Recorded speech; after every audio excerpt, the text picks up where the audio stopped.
Imagine meeting a man who seems intelligent, polite, even trustworthy, someone who smiles easily, someone who helps people, someone who volunteers at a crisis hotline saving lives. Now imagine discovering that the same man was secretly one of the most manipulative killers in criminal history. A man who didn't just hide in the shadows. He walked confidently among everyone. Friends trusted him. Strangers helped him. Communities welcomed him. Because Ted Bundy didn't look like a monster. And that was exactly the point. But the most disturbing part of the story isn't just the crimes themselves. It's the terrifying psychology behind how he fooled almost everyone who crossed his path. Ted Bundy understood something about human nature that most people never think about. We trust what looks familiar. We feel safe around people who appear normal. And Bundy built his entire life around that psychological weakness. Born in 1946, Bundy grew up appearing like any other American kid. Teachers described him as intelligent. Classmates remembered him as quiet but polite. He wasn't the rebellious troublemaker people often expect from violent criminals. Instead, Bundy learned early how to blend in. He studied people carefully, how they spoke, how they behaved, what made someone seem trustworthy, and he practiced becoming that person.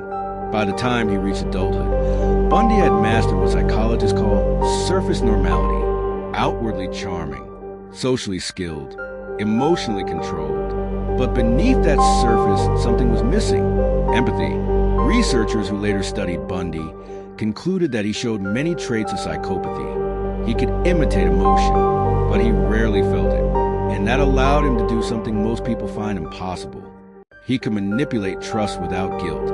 Before the world knew his name, Bundy built a life that looked impressively normal. He attended college, studied psychology, even pursued law school. But one of the most chilling chapters of Bundy's life happened during a job that seemed completely harmless. He worked at a suicide prevention hotline. Night after night, Bundy spoke with people who were emotionally vulnerable. He listened, he comforted them, encouraged them to keep living.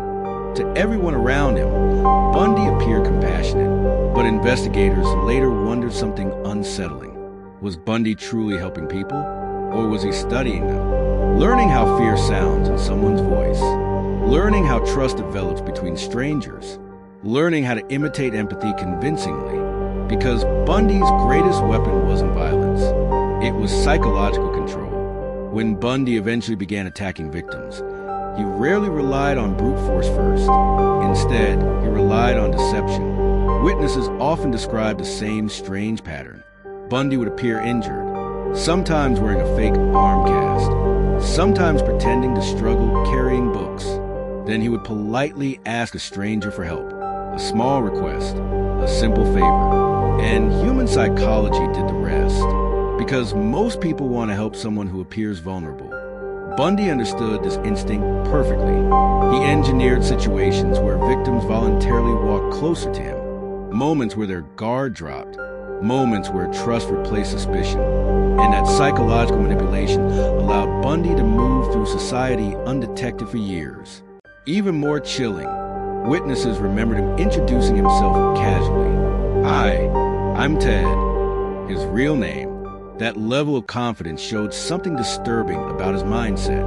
Bundy believed he was untouchable. As investigators later discovered, Bundy was living what appeared to be two completely different lives. During the day, he was an ambitious student interested in politics and law. He volunteered in campaigns, spoke intelligently about public policy, held conversations about justice and the legal system.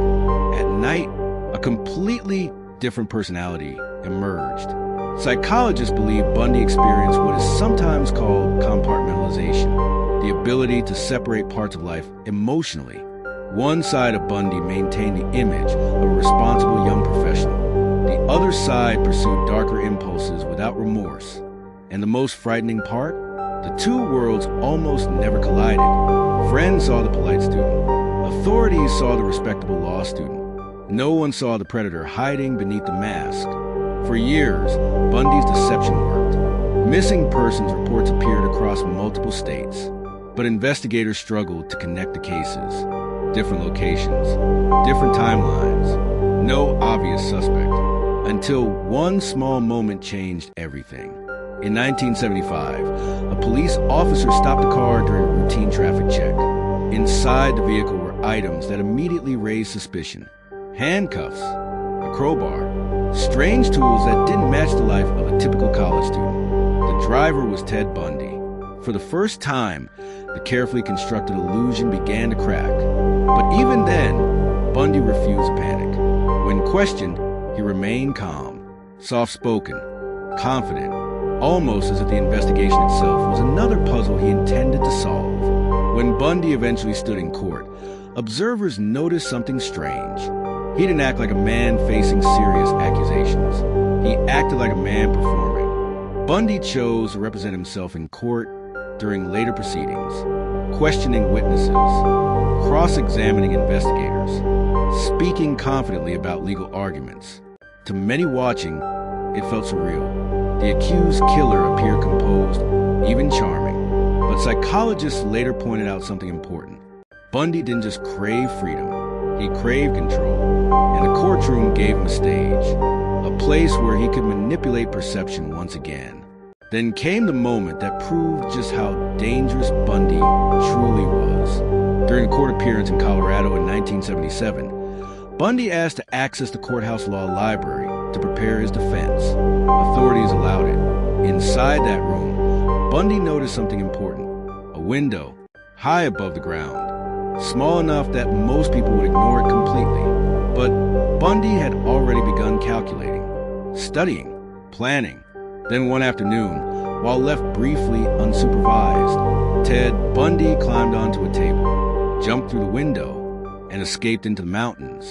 For nearly a week, one of the most dangerous suspects in America was free. But the most disturbing part, even after he was caught again, Bundy wasn't finished, because the man who had fooled everyone once was about to attempt something even more unbelievable. Investigators believed they had learned their lesson. This time, Bundy would be watched carefully, locked away, controlled. But Ted Bundy had already begun planning something even more shocking. A second escape, a far more dangerous one. And what he would do after that escape would push the case into its darkest chapter. Because soon, Ted Bundy would arrive in a place where the violence escalated beyond anything investigators had imagined. And the crimes that followed would finally reveal the most terrifying side of his mind. But that part of the story is where everything becomes even more disturbing. And that is where part 2 begins. When Ted Bundy was first arrested in 1975, many investigators believed the nightmare might finally be ending. The polite young man who had spent years blending into society was now sitting inside a jail cell. For the first time, the mask had slipped, but the truth was far more disturbing. Because Bundy wasn't just dangerous, he was patient. And inside that jail cell, Ted Bundy began doing what he had always done best. Studying people, studying systems, studying weaknesses. While investigators worked to build a case against him, Bundy was quietly analyzing something else entirely. How to escape from the moment he entered custody. Bundy behaved differently than most prisoners. He remained calm, polite, almost cooperative. Guards described him as respectful and intelligent. Some even found him surprisingly likable. And that was the first mistake, because Bundy understood something about authority figures. If you appear calm and harmless long enough, people start lowering their guard. Bundy didn't shout. He didn't threaten anyone. He simply observed guard rotations, door locks, building layouts, human habits. Psychologists later noted that Bundy's greatest strength wasn't physical. It was his ability to read people and predict behavior. And inside the courthouse where he was being held for trial in Colorado, he began building a plan so bold that it shocked the entire country. During his trial preparations in 1977, Bundy made a surprising decision. He chose to represent himself in court. To most observers, it seemed like arrogance, but Bundy had a very specific reason. Representing himself allowed him access to the courthouse law library, and that meant something extremely important: freedom of movement. While researching legal documents in the library, Bundy began noticing details others overlooked. the layout of the room, the position of the guards, and most importantly, the window. It sat high above the floor. To most people, it looked useless, too small, too risky. But Bundy didn't see a barrier. He saw an opportunity. For days, he studied the window carefully, measured the distance, calculated the drop outside, and waited for the perfect moment. On June 7th, 1977, the moment finally arrived. Bundy was inside the courthouse library. The room was quiet. A guard sat nearby but wasn't paying close attention. And in a matter of seconds, Bundy made his move. He climbed onto a table, ran toward the window, and launched himself through it. The glass shattered, and just like that, Ted Bundy vanished. Outside the courthouse, he hit the ground hard, but adrenaline pushed him forward. He ran toward the nearby mountains. By the time authorities realized what happened, Bundy had already disappeared into the wilderness. The news spread across America like wildfire. A suspected serial killer had just escaped custody. Helicopters searched the mountains. Police flooded the forests. But for 6 days, Ted Bundy was free, and the country watched in disbelief as one of the most dangerous fugitives in America moved silently through the wilderness. Eventually, search teams found him, hungry, exhausted, but still calm, still confident. And even after being captured again, Bundy seemed strangely unfazed, almost as if the escape had been nothing more than a test. Back in custody, authorities believed they had learned their lesson. Security was increased. Guards were more alert. Bundy was watched more carefully. But there was something investigators didn't realize. Bundy wasn't discouraged by failure. He was motivated by it, because during his first escape attempt, he had learned something valuable. The system wasn't perfect, and if one escape was possible, another one might be too. Inside his jail cell, Bundy began making small adjustments, subtle changes no one noticed. He started losing weight. At first, guards assumed it was stress from the trial, but Bundy had a very different reason. He was making his body smaller, small enough to fit through something almost impossible. Night after night, Bundy studied the ceiling above his jail cell. There was a small opening, barely noticeable, hidden from a casual eye. But Bundy knew something others didn't. With patience and the right timing, that opening could become a doorway. For weeks, he worked quietly, carving, expanding, waiting until the guards finished their nightly rounds. Every night, the hole grew slightly larger, until finally, it was just big enough. One cold December night in 1977, Bundy made his move again. He pushed aside the ceiling panel above his bed, climbed carefully into the crawl space, and disappeared into darkness.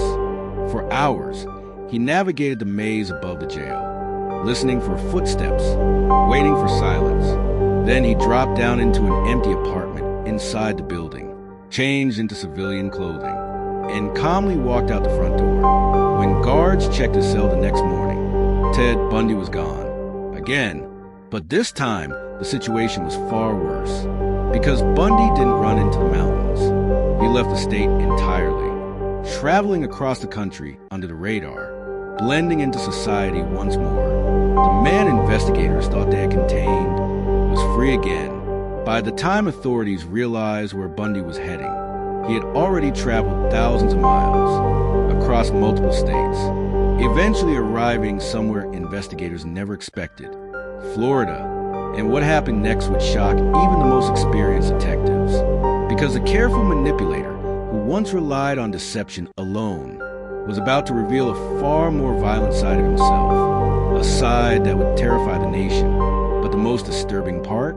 By the time investigators understood how dangerous Bundy had become, the tragedy had already begun, and the crimes that followed would become some of the most chilling moments in criminal history.